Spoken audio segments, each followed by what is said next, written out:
Amerika Tashqi ishlar ministri Blinken va Xitoy Tashqi ishlar ministri Wang Yi 31 oktyabr Rimda ko'rishdi. Blinken ikki davlat orasidagi raqobatni mas'uliyatchanlik bilan bartaraf qilish uchun aloqa kanallarining ochiq qilishi kerakligini ta'kidladi. Amerika Tashqi ishlar ministrining bildirishicha, Blinken Xitoyning xalqaro tartibga buzg'unchilik qiladigan va Amerikaning qimmat qarashi va manfaatiga daxl-taruz qiladigan harakatlarga, jumladan kishilik huquq, Hong Kong, Tibet, Sharqiy Turkiston, Tayvan, Sharqiy va Janubiy dengizga harakatlarga qarata andishasini ifodalagan. Ilgari strategik zapsidan neft sotgan Xitoyning ta'minlashdagi qiyinchiligini hal qilish uchun yiqilg'i zapsini setishga tayyorlanayotganligi bildirildi.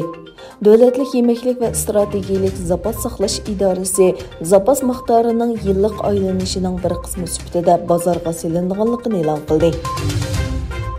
Bloomberg'ning xabar qilishicha, Fransiya prezidenti Macron va Angliya bosh ministri Johnson Angliyaning Yevropa ittifoqidan ayrilib chiqishidan keyin paydo bo'lgan va yaqinqi kunlarda kun tartibga kelgan baliqchilik masalasidagi jiddiylikni azaytishga qo'shilgan. Fransiya oldin qatta Angliyaning baliqchilik kemisini qo'lga olgan. Angliyami inkas qaytarib, agar Fransiya tahdidni davomlashtirsa, o'ch olalaymiz deb ogohlantirgan. Rossiya Tashqi ishlar ministri Sergey Lavrov Rimda o'tkazilgan 20 davlat guruhi boshliqlar yig'ini doirasida Xitoy mansabdoshi Wang Yi bilan ko'rishganda ikki davlat o'rtasidagi misli ko'rilmagan darajadagi yaxshi munosabatga diqqat qildi.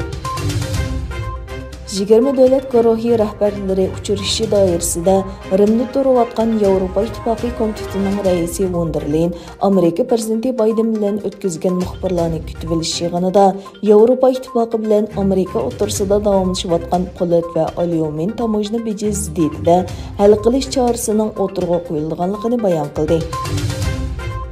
İsrailiya taratqullarining xabar qilishicha, Isroiliya hukumati Amerikaning yangi jazo yurgizish qaroridan ilgari Washingtonga Eronning uchquchsiz aeroplan programmasiga mas'ul kishilar haqida atrofli istixborot ma'lumoti bergan.